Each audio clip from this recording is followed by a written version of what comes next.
أفأصفاكم ربكم بالبنين واتخذ من الملائكة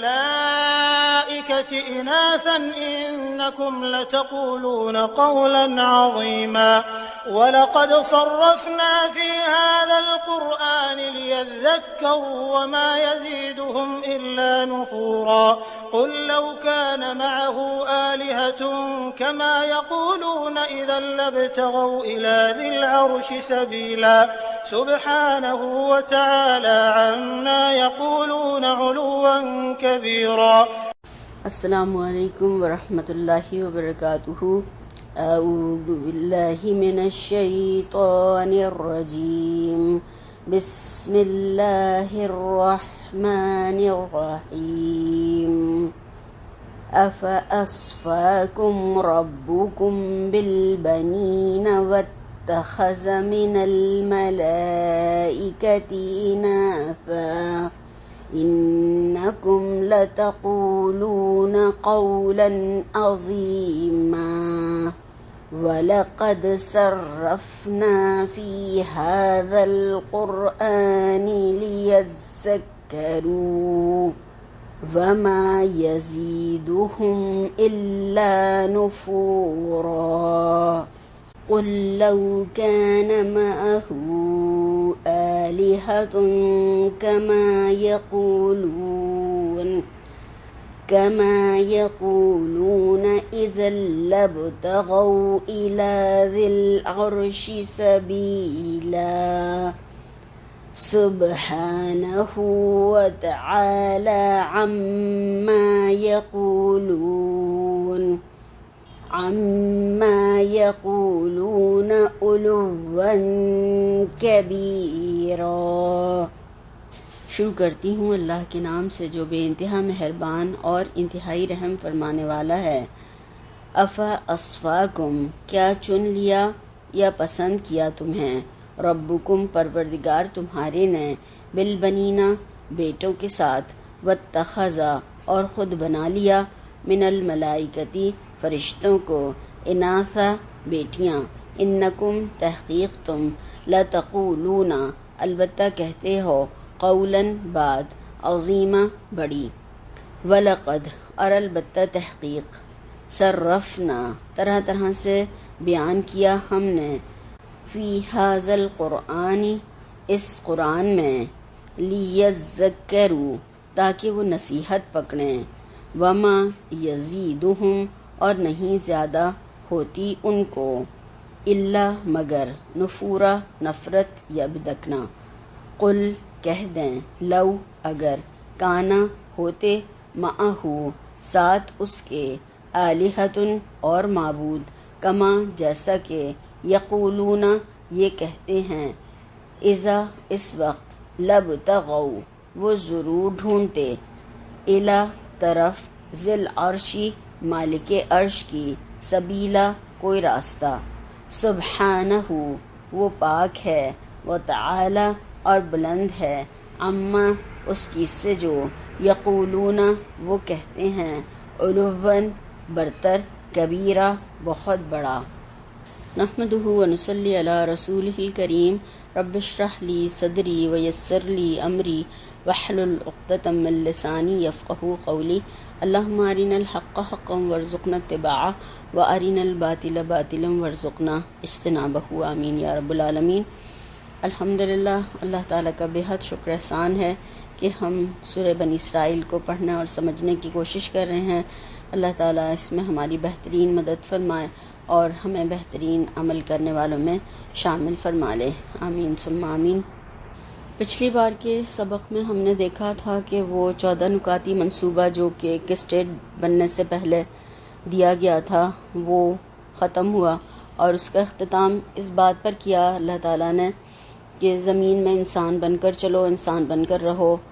اکڑنا، بگڑنا، غرور، تکبر، بڑائی یہ اللہ تعالیٰ کو پسند نہیں ہے. اور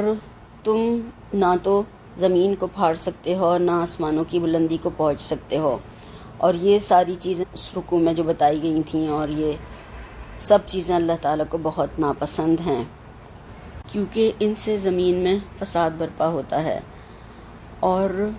توحید سے ہی بات شروع ہوئی تھی ابتدا بھی توحید سے تھی اور انتہا اور اختتام بھی توحید پر ہی کیا گیا کہ اللہ تعالیٰ کے علاوہ کسی کو معبود مت بنانا ورنہ تم ملامت زدہ اور درماندہ ہو کر جہنم میں پھینک دیے جاؤ گے۔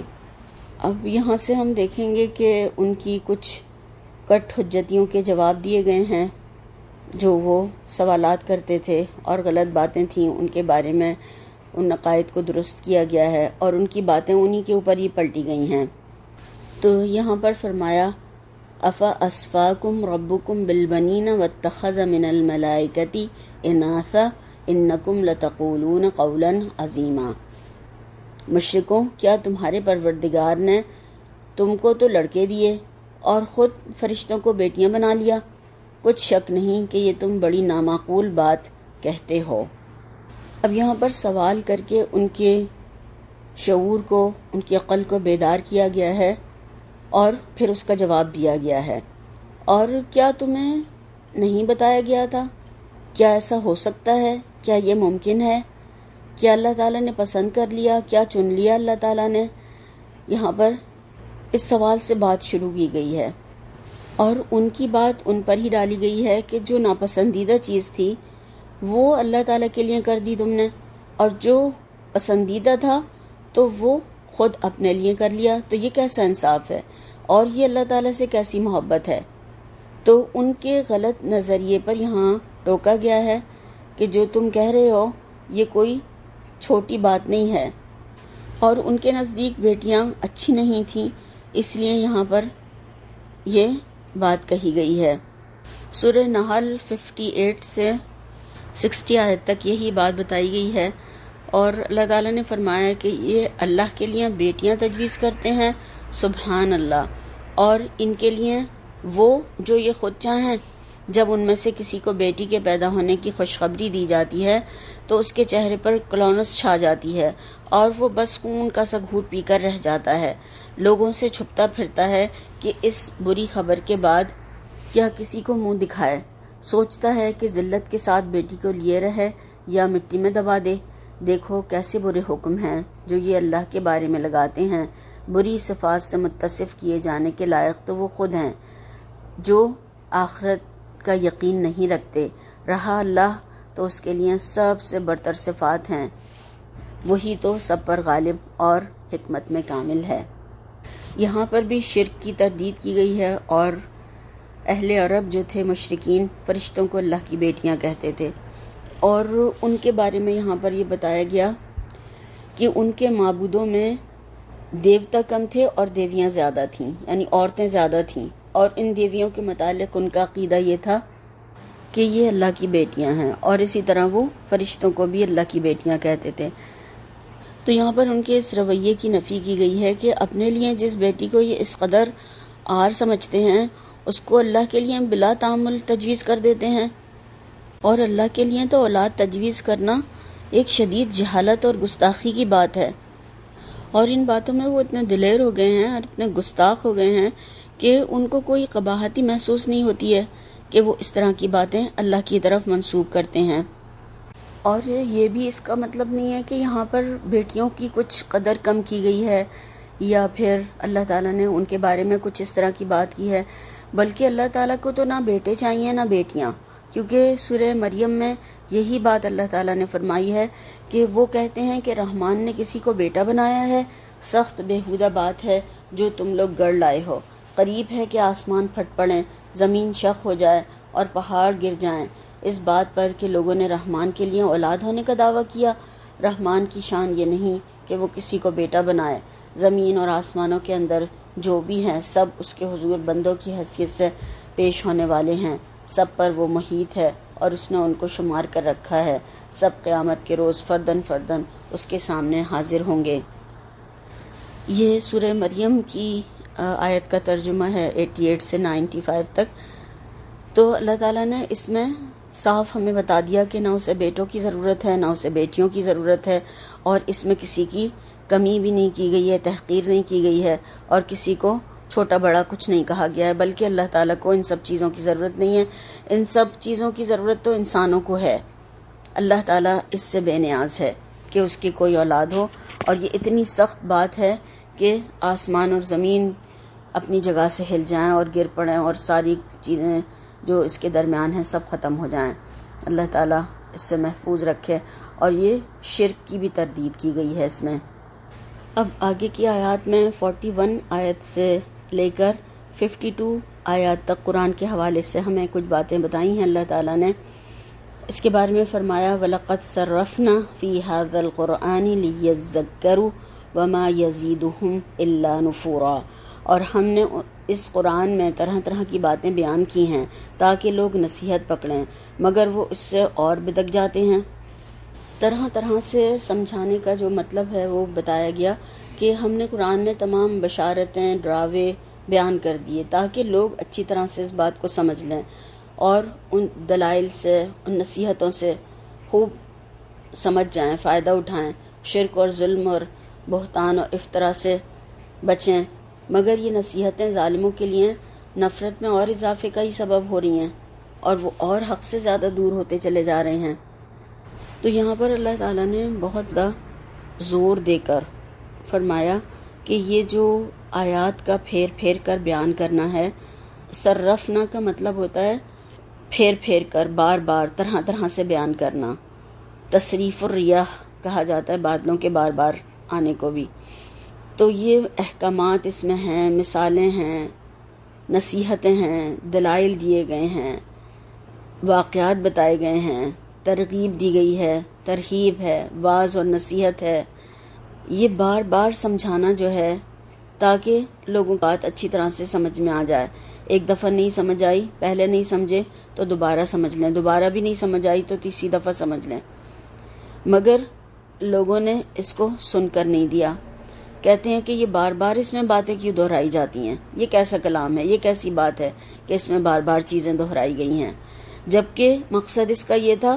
کہ لوگوں کو سمجھ آ جائے، ایک دفعہ نہیں سمجھے تو دوسری دفعہ سمجھ لیں۔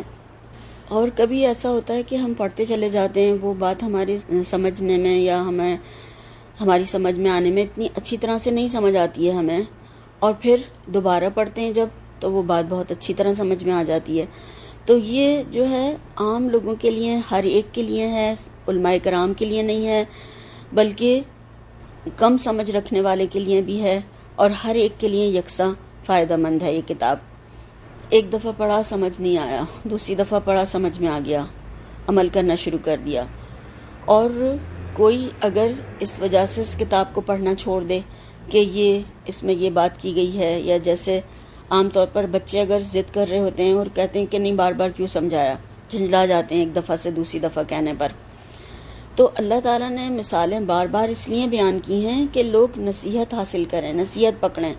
مگر لوگ اس تکرار اور دہرانے سے اور زیادہ بھاگنے لگے کہ یہ تو بار بار بتایا گیا اس میں۔ یہ اسی لیے ہے کہ اگر اچھی زمین ہوتی ہے، جیسے ہم مثال کے طور پر سمجھ سکتے ہیں، تو پیداوار اچھی ہوتی ہے، اور اگر دلدل پر بارش ہوتی ہے تو اس میں اور زیادہ اضافہ ہو جاتا ہے۔ جذب کرنے والی زمین منظر سہانا کر دیتی ہے، پانی کو جذب کر کے ہرا بھرا بنا دیتی ہے،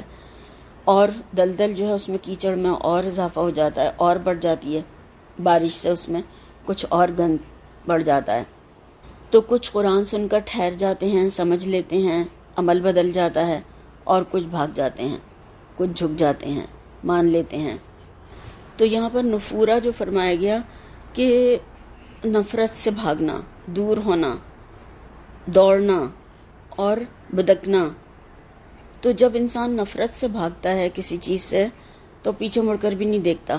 وہ بھاگتا ہی چلا جاتا ہے، پھر چاہے اسے کتنا بھی اس طرف بلایا جائے۔ تو اللہ تعالیٰ نے یہاں پر یہ کیفیت بتائی ہے انسانوں کی کہ اللہ تعالیٰ نے تو یہ چاہا تھا کہ اس بار بار ان کو بتانے اور سمجھانے سے یہ ہو کہ وہ نصیحت پکڑ لیں، اس سے وہ سمجھ جائیں، وہ اس طرف آئیں، وہ ایک دفعہ نہیں سمجھے تو دوسری دفعہ سمجھ لیں۔ مگر اس سمجھانے نے تو ان کو نفرت سے بھاگنے پہ مجبور کر دیا، وہ تو بھاگ نہیں لگے، وہ تو سننا ہی نہیں چاہ رہے ہیں، وہ تو انہوں نے دوڑ لگا دی، اور قرآن کو کیا کہتے تھے؟ شاعری کہتے تھے، ساحری کہتے تھے، اور مذاق اڑاتے تھے اس کا۔ آج اگر ہم دیکھیں کہ ہم بھی پڑھ رہے ہیں، قرآن پڑھتے ہیں، اور جب غور و فکر کرتے ہیں تو کچھ نہ کچھ سمجھ میں آتا ہے، اور پڑھ رہے ایسے ہوتے ہیں، کبھی دیکھتے ہیں ہم کہ بغیر دلچسپی کے، بغیر توجہ کے، ہوش ہی نہیں ہوتا کیا پڑھ رہے ہیں، کس کی بات پڑھ رہے ہیں، کس کا کلام ہے، تو پھر ویسا اثر بھی نہیں ہوتا ہے، کچھ سمجھ میں بھی نہیں آتا، اوپر سے گزرتا چلا جاتا ہے۔ تو اللہ تعالیٰ نے ہم سے یہاں پر یہ بھی پوچھا ہے کہ ہم نے تو اسے پھیر پھیر کے بیان کر دیا ہے، طرح طرح سے بیان کر دیا ہے، بار بار سمجھا دیا ہے، اب یہ بتاؤ کہ تمہیں قبول کرنا ہے یا نہیں کرنا، تمہیں اپنا عمل چینج کرنا ہے یا نہیں کرنا، اب تم بتاؤ تمہیں کیا کرنا ہے۔ تو اللہ تعالیٰ سے ہم دعا کرتے ہیں کہ اللہ تعالیٰ ہمیں اس کو قبول کرنے والوں، سمجھنے والوں میں، نصیحت قبول کرنے والوں میں شامل فرمائے، اور ہمیں اس کی بہترین سمجھ عطا فرمائے، بہترین فہم عطا فرمائے، تاکہ ہم اس کو خود بھی سمجھ سکیں اور دوسروں تک بھی اچھی طرح سے اس کو پہنچا سکیں انشاءاللہ تعالی، آمین ثم آمین۔ پھر اللہ تعالیٰ نے فرمایا قُل لَوْ كَانَ مَعَهُ آلِهَةٌ كَمَا يَقُولُونَ إِذًا لَابْتَغَوْا إِلَى ذِي الْعَرْشِ سَبِيلًا، کہہ دو کہ اگر اللہ کے ساتھ اور معبود ہوتے جیسا کہ یہ کہتے ہیں تو وہ ضرور مالک عرش کی طرف لڑنے بھڑنے کے لیے راستہ نکالتے۔ اس آیت کے بارے میں یہ آتا ہے کہ یہ سمجھنے کے اعتبار سے تھوڑی سی مشکل آیت ہے، تو اس کو ایک اور دوسرے ترجمے سے دیکھتے ہیں کہ اے محمد صلی اللہ علیہ وسلم ان سے کہو کہ اگر اللہ کے ساتھ دوسرے خدا بھی ہوتے جیسا کہ یہ لوگ کہتے ہیں تو وہ مالک عرش کے مقام پر پہنچنے کی ضرور کوشش کرتے، یعنی پھر وہ مالک عرش بننے کی خود کوشش کرتے۔ ہم یہ دیکھتے ہیں دنیا میں کہ دو بادشاہ ایک ساتھ نہیں رہ سکتے، ایک مملکت کے، ایک حکومت کے دو بادشاہ نہیں ہوتے ہیں، دو ایک جیسی طاقت رکھنے والے ساتھ میں نہیں رہتے، بلکہ ایک کو دوسرے کے ساتھ یعنی چھوٹا بن کر، کم حیثیت کا بن کر رہنا پڑتا ہے، جب ہی کام چلتا ہے، ورنہ تو وہ دونوں ہی ٹکراتے رہتے۔ تو یہاں پر یہی بات بتائی گئی ہے کہ چند ہستیوں کا اللہ کے مقام تک پہنچنا، نعوذ باللہ من ذالک، تو یہ تو دو طرح سے آئی ہے کہ اپنی جگہ سب مستقل خدا ہوں، یا خود سب نعوذ باللہ ایک ہی مقام کے ہوں، یا ان میں سے ایک اصل ہو اور باقی اس کے بندے ہوں۔ دوسرا یہ ہے جنہیں کہ اس نے کچھ تھوڑے بہت اختیارات دیے ہوئے ہوں۔ تو پہلی صورت میں اگر ہم دیکھیں کہ یہ کیسے ممکن تھا کہ سارے خود مختار اور آزاد خدا جو ہیں وہ مل کر ایک توازن کے ساتھ اس کائنات کو چلا سکتے، ان کے تو تمام کاموں میں، معاملات میں، منصوبوں میں، ارادوں میں قدم قدم پر ٹکراؤ ہوتا، تصادم ہوتا، اور ہر ایک اپنی خدائی دوسرے کے ساتھ دیکھ کر یہ کوشش کرتا کہ وہ تنہا ساری کائنات کا مالک خود بن جائے، اور دوسری طرف کسی کے پاس بھی تھوڑے سے بھی اختیارات اگر منتقل ہوتے تو وہ پھر بندہ بن کر کیوں رہتا، وہ کیوں اس بات پہ راضی ہوتا، وہ تو فوراً اس خدائی کی منصب تک پہنچنے کی کوشش کرتا۔ ہم دیکھتے ہیں کہ جس کائنات میں ایک دانہ جو گیہوں کا ہے یا گھاس ایک تنکا بھی اس وقت تک پیدا نہیں ہوتا جب تک کہ زمین اور آسمان کی ساری قوتیں مل کر اس کے لیے کام نہیں کرتی ہیں۔ تو ایک انتہائی کم عقل درجے کا جو انسان ہوگا، کن ذہن، وہی یہ سوچ سکتا ہے کہ یہ سب کچھ ایک نیم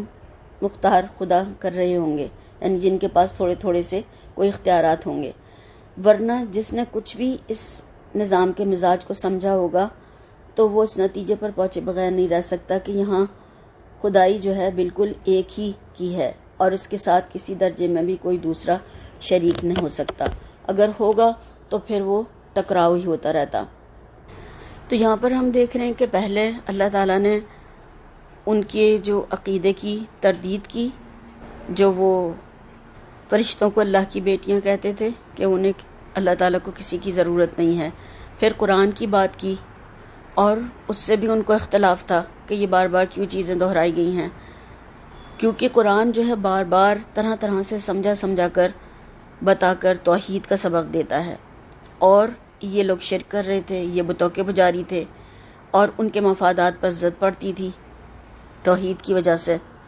پھر انہیں ایک کو ہی ماننا پڑتا تھا۔ تو یہاں پر شرک سے بھی روکا گیا، اور اس کی بہت ہی عقلی اور خوبصورت دلیل دی گئی ہے کہ اگر یہ معبود ہوتے تو پھر یہ زمین پر تھوڑے ہی بیٹھتے، یہ تو مالک عرش سے اس کا عرش چھیننے کی کوشش کرتے۔ ایک بادشاہ دنیا میں ہم دیکھتے ہیں کہ دوسرے بادشاہ پر حملہ کیوں کرتا ہے؟ اس لیے کہ اس کے تمام علاقے کو اپنی سلطنت بنا لے، خود وہ سب کچھ حاصل کر لے۔ تو پھر یہ بھی ایسا ہی کرتے اور پھر کائنات کی چیزوں میں اپنی مرضی سے تبدیلیاں کرتے۔ مثلاً کوئی سورج نکلنے کا وقت ہی بدل دیتا، کوئی رات کا وقت بدل دیتا کہ نہیں یہ اس وقت ٹھیک نہیں ہے، جیسے کہ آج ہم لوگوں نے خود کیا ہوا ہے کہ دن کو رات بنایا ہوا ہے اور رات کو دن بنایا ہوا ہے۔ تو جب اس کے پاس اقتدار اور اختیار ہوتا تو وہ تو دنیا کی تمام چیزوں میں تبدیلیاں کرنا شروع کر دیتے۔ اور ہم دنیا میں بھی دیکھتے ہیں کہ جب حکومتیں بدلتی ہیں تو پھر کیا ہوتا ہے، ساری چیزیں بدل دی جاتی ہیں، سب تبدیل کر دیا جاتا ہے۔ قوانین کے ساتھ ساتھ جگہیں، فرنیچر اور اس کی حیت اور لک سب چینج کر دیا جاتا ہے۔ اسی طرح سے ہم دیکھتے ہیں کہ جب گھروں میں بھی نئے آنے والے مثلاً بچے ہیں یا بہویں ہیں یا اور لوگ ہیں آتے ہیں تو کتنی تبدیلیاں ہوتی ہیں۔ وہ یا پھر بڑوں کے مرنے کے بعد میں گھر کچھ سے کچھ ہو جاتے ہیں، ان کے نقشے بدل جاتے ہیں، وہ چیزیں تمام اٹھا کر کباڑ میں پھینک دی جاتی ہیں اور باقی پھر نئے طرح سے ان کو سیٹ کیا جاتا ہے، نئے طرح سے بنایا جاتا ہے۔ تو یہ ہوتا پھر تو بتایا یہ گیا ہے کہ اگر ایک سے زیادہ خدا ہوتے اس کائنات کے تو پھر نعوذ باللہ من ذالک کیا ہوتا کہ کائنات کا نقشہ ہی بدلتا رہتا، ہر ایک کے آنے پہ ہمیشہ تبدیلیاں ہوتی، ایک جیسا تھوڑی رہتا، پیداوار بدل جاتی، ہر چیز